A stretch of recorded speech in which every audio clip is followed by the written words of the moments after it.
Welcome back to the Avenue, and I know 2025 is moving rapidly. And at the beginning of the year, you probably had some other things that you may have been focused on as far as your New Year's resolutions or goals for the new year. And you may not have had finances as the number one item of focus. And so have no fear. I'm here for you. We're going to talk about 3 ways that you can now jumpstart your finances, even though we're a little bit into the year. Stay tuned.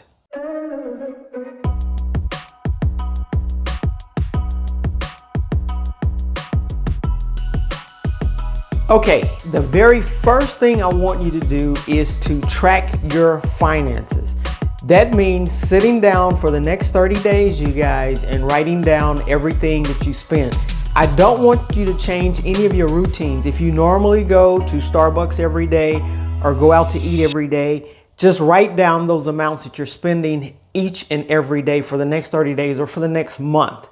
But I want you to track that without changing anything, because I want you to see, as far as reality is concerned, how much money you're spending on different items. If you do not have a budget together, you probably don't know how much you spend for breakfast every day, lunch every day, dinner every day. If there's some other things that you throw in there when you go on Amazon, I go on Amazon too, but when you go on Amazon and spend money there, if there's something that catches your eye, if on the weekends you're bored and you just go out to the mall or go shopping somewhere, go out with the friends, have some drinks, have, dinner, have lunch, whatever it is, don't change your routine, because I want you to know before we start working on anything else where your money is going. If you don't have a budget, you probably don't know. If you're not writing it down, and this is going to take some diligence, you all, to go ahead and write down every time you're spending money. You may want to get yourself a little notepad and a little pen. You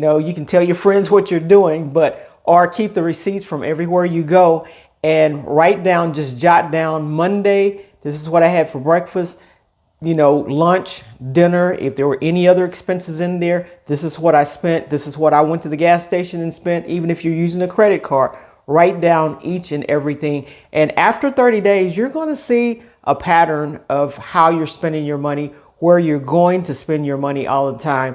And so, but you need to capture this first before we can make any changes. So just think, we're jump starting your finances, but you have to start from somewhere. This is a great place to start. Jot down everything and you'll be off to a great start.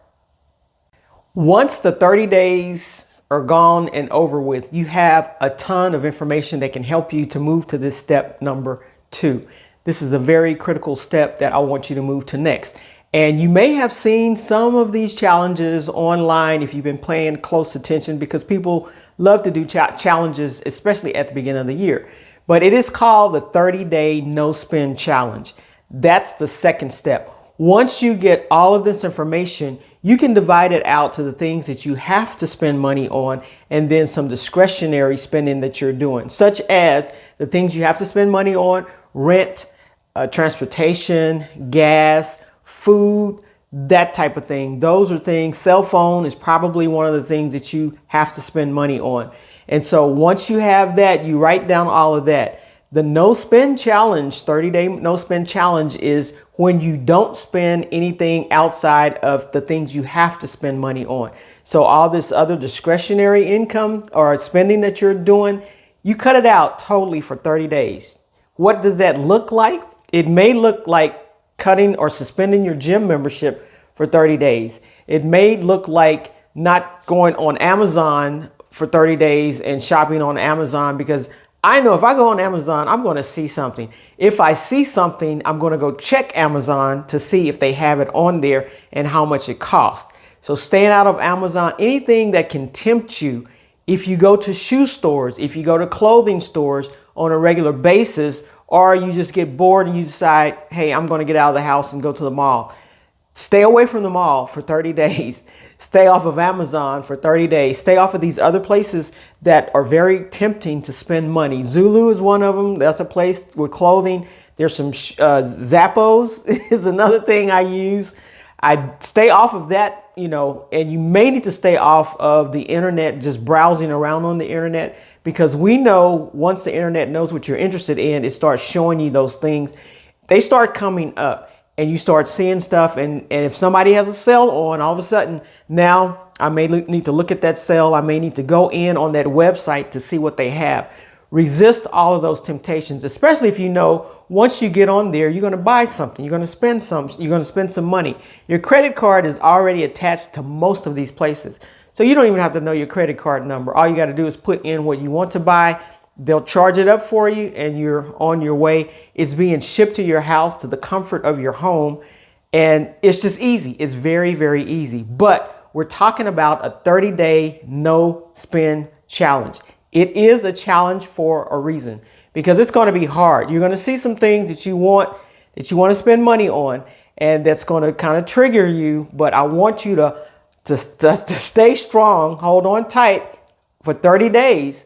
You will be amazed at how much money you save by not eating out. Go to the grocery store, buy your food, come home and prepare your food. Food preparation is a part of this, because you won't be able to go out here and there and buy stuff. So you have to prepare food at home. If you eat breakfast, lunch, and dinner, guess what? You're preparing breakfast, lunch, and dinner from the food that you bought from the grocery store. You will save a ton of money over these next 30 days.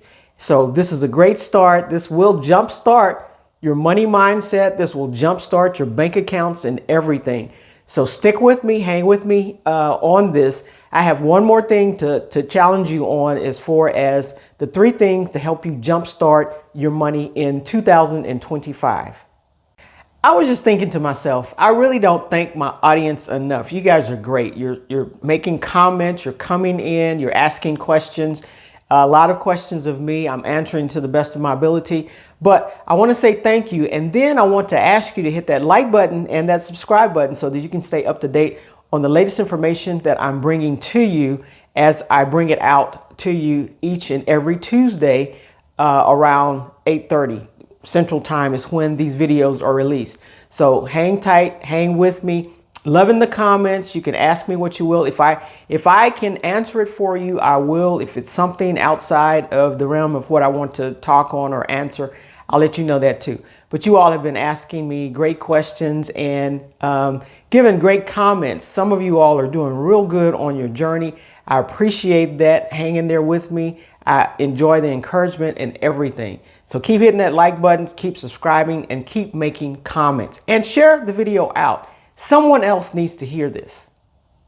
This last step you can do before you end the 30-day challenge, no spend challenge, or you can do it after you go through the 30-day no spend challenge. It doesn't matter. The sooner, actually, the better for you to do this.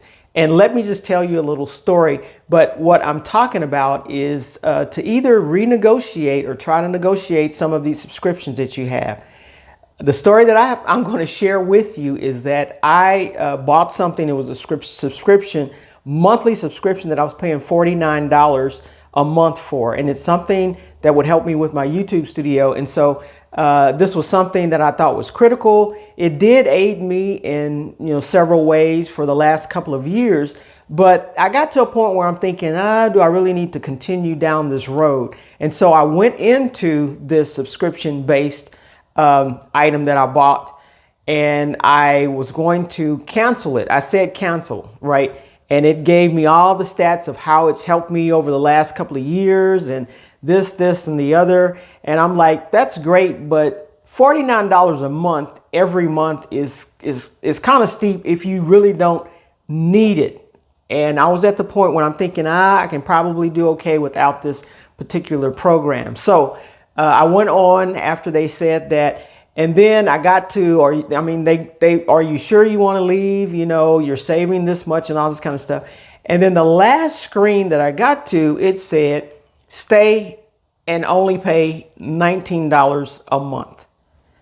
That's $30 that I'm saving that I've been paying over the years. Now, I can't get mad at the company because I agreed to the $49 every month. That's what the agreement was. I never checked back with them to see if the cost could be lowered at any time over the last about 2.5, 3 years that I've had it. So I've been paying out that money every month. And because it comes off on a credit card and I write the check for it, it's no big deal. It's, you know, it doesn't feel like anything extra because I'm just used to it every month. But I got in my head, it's like, well, let me see what I can cut back on.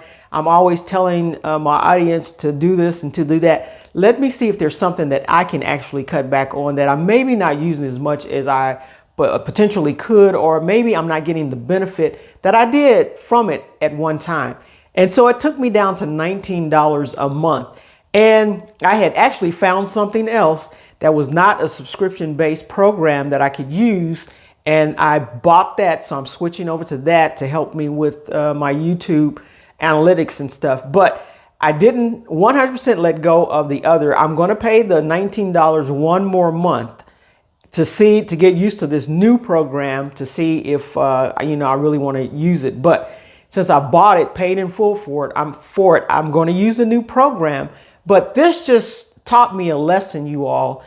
There's always room for negotiation in some of these things that we're buying. If it's something that you don't just have to have, you can negotiate. You know, when COVID hit a couple of years ago, I negotiated with my gym because I was not going to go into the gym. Everybody knows the gym is probably the nastiest, germiest place you can be when you go in and, you know, you touch the machines that may have been wiped down, may not have been wiped down. People cough, sweating, all that's going on in the gym. So you have to be careful at the gym. Well, when COVID was going on, the gym was the last place I wanted to be. So they did let me suspend my gym membership for a few months because I said, I'm not coming back until I feel like it's safe for me to come back. So they let me suspend it. So during those 3 or 4 months, I don't know how long it was, I did not pay, but I still remain a full-fledged member there. And once it was over with, you know, I started up again. So just asking, sometimes you don't know what you can save or what you can gain, what you can do for yourself. And these companies are not going to tell you that we will give you a discount if you only ask us. They're not going to tell you that we will lower the cost on various things if you only ask us. You know, they're not going to tell you a lot of that stuff. So it's up to you. And I'm asking you for step 3 to go in to see what you can renegotiate. You know, you may be able to go to some of these credit card companies and negotiate your interest rate. I don't know. But the answer is no if you never ask. So at least ask to see if that's available. So, you know, I could have been saving this $30 a month, and I cannot get upset because that's what I agreed to, right? I can't get upset, but now that I know, either I will stick with the $19 or I'll get used to this new program and go with it 100% and save myself $49 a month for, you know, the rest of the time. So with that, I want you to know that there are some things that you can do to help jumpstart your finances, even though we're a little further into the year. So try these 3 things that I've just listed that will help you, especially if you were not focused on your finances at the beginning of the year, especially if you do not have a budget, especially if you're not quite up to date on your emergency fund. These are things to get your mind thinking in the right direction, because until your mind starts thinking the way that you should be thinking about money, because we do need to think about money, gang. We need to think about money. You don't have to think about money all the time, but since you use it and it's a daily part of our activities, we need to think about money at least some of the time so we can make those daily decisions determining our future destiny. Okay? So with that, I will see you in the next video.